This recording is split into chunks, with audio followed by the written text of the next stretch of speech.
Only 5 members of the original squad that played the Wallabies last weekend have survived. Rassie has wielded the axe, he has chopped everybody, and he has announced the new squad. So I want to break it down. Please like, subscribe. It really does help the channel grow. And let's get into it.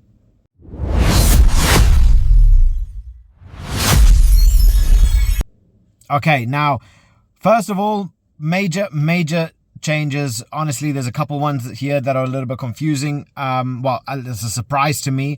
Thomas du Toit is getting the nod over someone like, for instance, Vincent Koch, who I kind of imagined would have gotten the start. But Thomas du Toit gets in. Archie Snyman and Ruan Nogia do start as the lock pairing. Ebenezer gets rested. Honestly, with Rassie saying that he's only going to want to have each player play about 10 games for the year, understandable why he is being rested. I think a lot of these players have already been picked prior.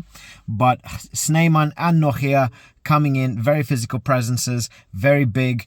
And, you know, Nogia, he does have a bit of experience playing in the Wallabies recently as well, so it's going to be interesting to see how that plays out. Now, the back row is where I was most confused and where I was most surprised, with Marco van Staden at 6, Franco Mostert at 7, and then Jean-Luc Dupree at 8.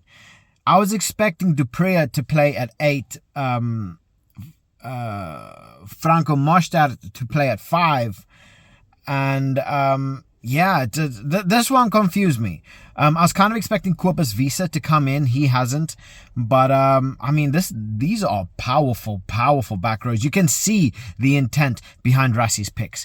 Big, physical, going back to basics. They don't want to run the ball like they did last game. They're going to slow the game down. They're going to be very physical. They're going to be very disruptive. And, yeah, put in a lot of physical work. Moving on into the backs, we have Grant Williams and Andre Pollard. I was kind of expecting this. Couldn't see Grant Williams losing his space. He's one of the fastest 9s in world rugby. And he once he gets the ball going, he can really work it. I just think Andre Pollard, with his experience, with his ability to play that ball, to get him behind defenses, he's not as expansive as Manie Libbok is, but when you need someone to get you those crucial points, when you need someone with a level head, that's Andre Pollard. Cheslin Kolbe and Kanan Moody are on the wings. I was expecting it the other way. I was expecting Kolbe at 14, Moody at 11, maybe even 13. But yeah, there's definitely something at work here. Rassie using his Rassie mastermind brain, working something here. So Damien Dialende and Jesse Creel in the centres. Again, kind of expecting this to happen. Esterhuizen didn't exactly have the best of games. Dialende and Creel is one of the best partnerships in world rugby. And then Willie Leroux at 15. So, you know, experience, cool, calm-headed players. Very, very strong, very physical. So it's going to be interesting to see how this plays out. As expected, they're going for a 6-2 split. I was fully expecting this. We have Marnus van der Merwe, Bon Venter, Volker Low, Ebenezer, Lood de Jager, Kwagga Smith, Kobus Reinach, and then Sasha Feinberg on the bench. So, a lot to be able to work on, a lot that they are able to work around. Bomb squad to come on. I mean, seeing Eben come on the 50th minute, Lood, Bon Venter, Marnus van der Merwe, these are going to be big players that are going to be coming on. And like I say, looking at this, looking at how they want to play, listen to Rassie speak in his conference, they are not going to be going a running game. They learned their lesson in the first game. They thought that they could out the Wallabies at altitude, get them tired, run them.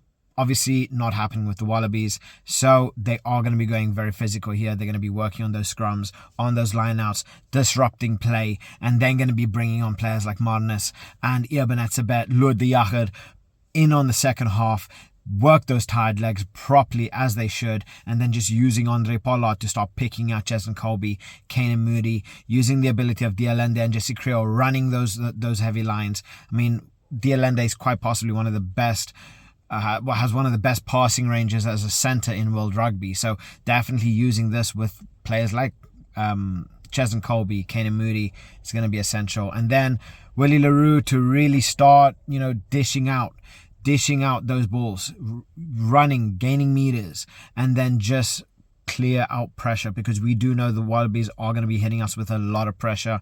More than likely we are going to see Jorgensen play, more than likely Suali'i, Lenny Kitau, Will Skelton, Harry Wilson, again, big players who are putting on a lot of pressure on the Springboks. So very big, very physical, loving this. Can definitely see where they are going with this, how they want to play.